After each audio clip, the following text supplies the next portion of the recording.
अस्सलाम वालेकुम स्टूडेंट्स। अब हम कर रहे हैं 2014 रेगुलर क्वेश्चन, क्या नाम है, MCQs of second year account. पहला MCQ, this is classified in balance sheet as a current liability.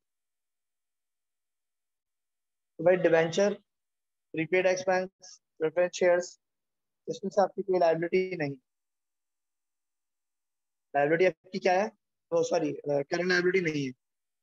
इसमें आपकी लायबिलिटी क्या है? Dividend payment. डिबेंचर आपकी लॉन्ग टर्म लायबिलिटी है। फिर है profit appropriate for some specific purpose is called reserve. Profit आप रखते हैं किस चीज के लिए? रिजर्व के लिए प्रॉफिट, रिजर्व के लिए प्रॉफिट रख लिया। ठीक है जी, नेक्स्ट उसके बाद आगे बढ़ते हैं। इन non profit concern the term accumulated fund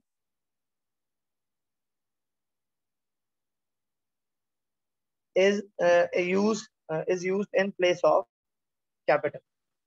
capital के बदले हम क्या वर्ड यूज करते हैं? नॉन प्रॉफिट कंसर्न के अंदर हम कैपिटल की जगह यूज करते हैं, नॉन प्रॉफिट कंसर्न में कैपिटल। क्या यूज करते हैं हम? कैपिटल यूज करते हैं नॉन प्रॉफिट कंसर्न में। इसकी जगह, सॉरी, कैपिटल की जगह क्या यूज करते हैं हम? एक्यूमुलेटेड फंड यूज करते हैं। इसमें नॉन प्रॉफिट कंसर्न में कैपिटल का वर्ड यूज नहीं होता। क्या यूज होता है? फंड यूज होता है। Next, number 4, income and expenditure account in non profit concern is similar to expense and revenue. Income and expenditure account expense और रेवेन्यू समरी की जगह की तरह का होता है। ठीक है, जहाँ पे एक्सपेंस और रेवेन्यू का।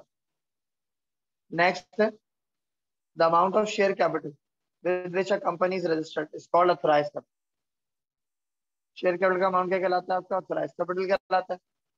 Number 6, in trial balance the balance of the accumulated depreciation account is shown as a credit item. Allowance revision किधर आता है? क्रेडिट साइड पे आता है। इसमें trial balance, capital expenditure are recorded as assets। Revenue expenditure आपके expense होते हैं, कैपिटल एक्सपेंडिचर आपके एसेट्स होते हैं। A and B are partners with equity ratio 1:2 after admission of C for 1/4 interest in the total capital. The equity ratio of A, B and C will be 1:1 का ratio. A, B क्या है? Partners है with equity ratio 1:2 after admission of C for 1/4 interest in the total capital. The equity ratio of A, B and C will be 1:1। देखो 1/4 ratio नए partner का बन रहा है, बाकी दोनों का 3 का रेशो है। तो 3 का तीनों दोनों का रेशो है। जो नया पार्टनर आ रहा है 1/4 में, तो 1:2 ऑलरेडी 3 था, 3 और 1 4 हो जाएगा। तो क्या बन जाएगा? 1/4 ही बन रहा है। रेशो बनेगा 1:2:1। Next, in case of admission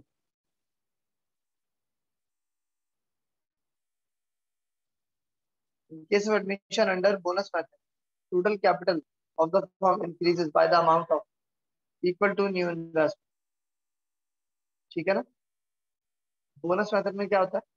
नए पार्टनर की इन्वेस्टमेंट से आपका टोटल कैपिटल बढ़ जाता है। एक पॉइंट होता है bonus, total capital increase by new partner invest. Number 10,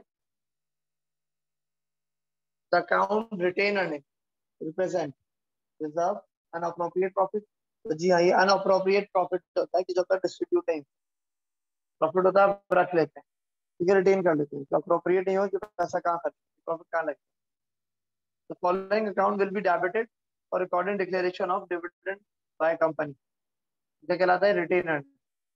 कौन सा अकाउंट डेबिट होता है? डिविडेंड डिक्लेयर की एंट्री होती है, retained earning debit cash. Okay बेटा, ये मैसेज भी बोल सकते हैं। डिविडेंड डिक्लेयर एंट्री होती है retained earning debit, cash dividend payable credit, या फिर stock dividend payable. Next, initial expenses like legal fees, cost of printing and remuneration to promoters are recorded under. यानी कि जब भी लीगल फीस हो, printing of shares हो, ठीक है ना, डायरेक्टर प्रमोटर की पेमेंट हो, ये सब कहाँ रिकॉर्ड होती है? प्रिलिमिनरी एक्सपेंसेस पर, और ये आपका एसेट्स अकाउंट होता है। Number 13, the following is a summary of cash record prepared in non-profit earning concern. The following is summary of cash record prepared in a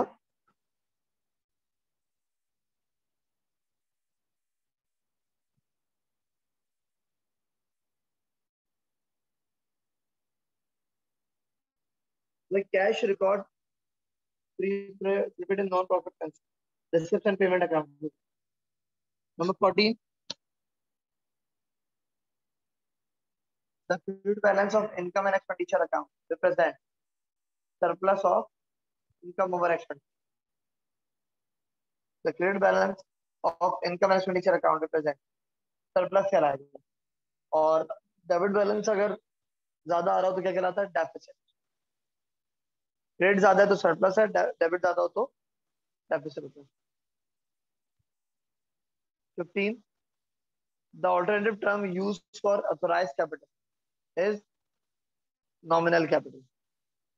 Authorized capital को आप nominal capital भी कहते हैं। As a result of declaration of a stock dividend, shareholder equity decreases.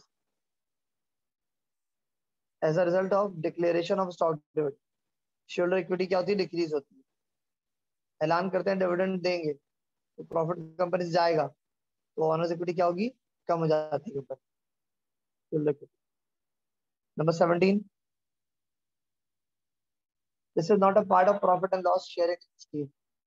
Commission to salesman, ये profit loss का ताल्लुक नहीं होता है, कमीशन टू सेल में करते हैं।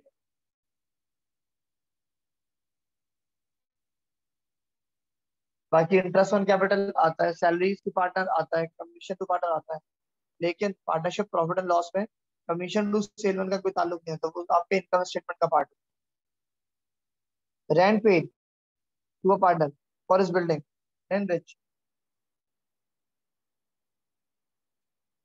in which business is being operated will be debited to rent expense. Rent paid to partners for his building in which business is being operated. भाई किसी पार्टनर को भी अगर आप ऑफिस की बिल्डिंग का रेंट देते हैं तो भी आपका क्या कहलाएगा? रेंट एक्सपेंस कहलाएगा।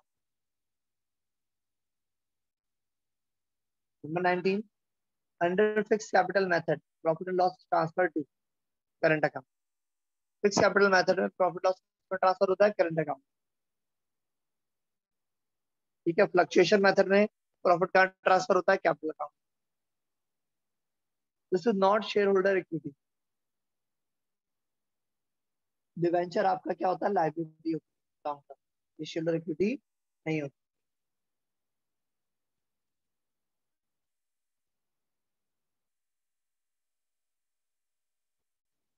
अब आते हैं 14 प्राइवेट पे।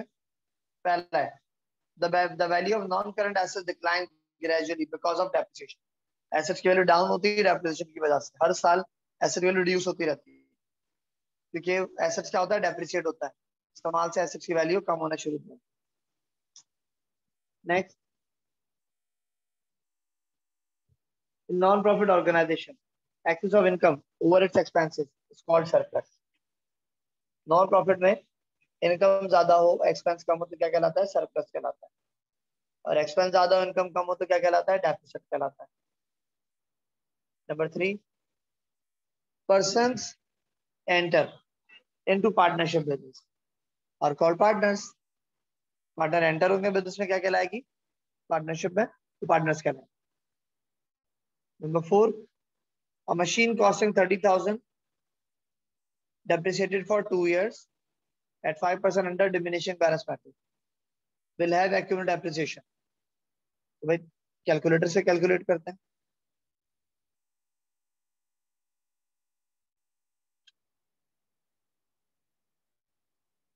$30,000 एसेट की वैल्यू मल्टीप्लाई बाय 5%, कितना है, 1500 आया। फिर इस 30,000 में से माइनस करते हैं 1500, डिमिनिशिंग बैलेंस मेथड का यही तरीका होता है। कॉस्ट में से डेप्रिसिएशन माइनस करते हैं, बुक वैल्यू आती है। 28,500 आया। पहले साल का 1500 डेप्रिसिएशन, अब 28,500 कितना परसेंट, 5%, 1425 आया। दूसरे साल का डेप्रिसिएशन 1425, पहले साल का कितना है, 1500।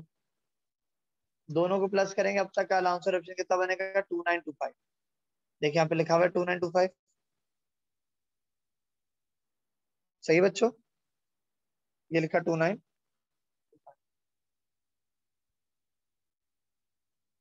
5% रेट लगाया, पहले साल आया 1500, ठीक है। दूसरे साल आया 1425, प्लस करा, अलाउंस और ऑप्शन पूछा है ना, ठीक है। तो दोनों को प्लस करा, दोनों साल का डेप्रिसिएशन, तो कितना बना एक्यूमुलेट डेप्रिसिएशन, 2925।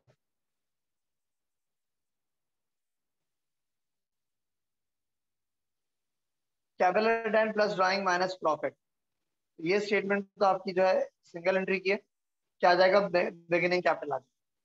कैपिटल में ड्राइंग ऐड करो, और कैपिटल एट स्टार्ट माइनस करो तो प्रॉफिट या लॉस आता है। और अगर प्रॉफिट माइनस करेंगे तो क्या आ जाएगा, कैपिटल एट स्टार्ट आ जाएगा। By nature debenture is a liability. क्या होती है नेचर से, डिबेंचरेबल क्या होती है, लायबिलिटी होती है। If assets valuing 58,999 are sold for 58,900, then there will be loss हो भाई। 58 की चीज, 58,999 की चीज 58,900 की बेचेंगे तो 99 रुपीज का लॉस आ जाएगा।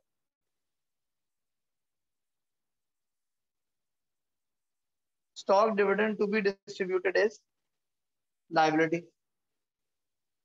ठीक है। स्टॉक डिविडेंड अभी तक दिया नहीं तो लायबिलिटी, ठीक है ना। आप ऐलान करते हैं आप डिविडेंड देंगे तो क्या कहलाता है, स्टॉक डिविडेंड, जो कि आपकी liability. Number 9, depreciable cost plus scrap value. भाई कॉस्ट में से स्क्रैप वैल्यू माइनस करते हैं, डेप्रिसिएबल कॉस्ट आती है। उसी तरीके से डेप्रिसिएबल कॉस्ट में आप स्क्रैप वैल्यू प्लस करेंगे तो कॉस्ट आती है।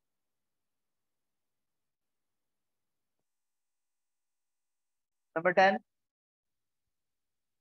Profit paid to the shareholder called dividend. जब भी शेयर होल्डर को पैसे दिए जाते हैं तो क्या कहलाता है, आपका डिविडेंड कहलाता है। Next, debenture holders of a company are its creditors. Debenture तो लायबिलिटी होती है, तो उनकी क्या कहलाते हैं, क्रेडिटर्स कहलाते हैं। Company declare dividend, company declare dividend, कैसे, क्या डेबिट होता है, रिटेन अर्निंग से निकाला जाता है, इसका ताल्लुक रिटेन अर्निंग से। Number 13, under declining balance method depreciation is calculated on. तो भाई declining balance method diminishing balance method का दूसरा नाम।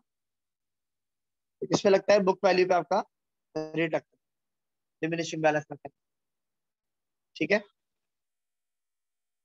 Gain on liquidation will be credit to, liquidation पे आपको अगर फायदा हुआ तो पार्टनर्स की कैपिटल बढ़ जाती है। Next, this is not recorded in the books of account. Trade discount आपका बुक में रिकॉर्ड नहीं होता। Number 16, a public limited company is formed by its promoter। Company कौन बनाता है, प्रमोटर्स बनाते हैं।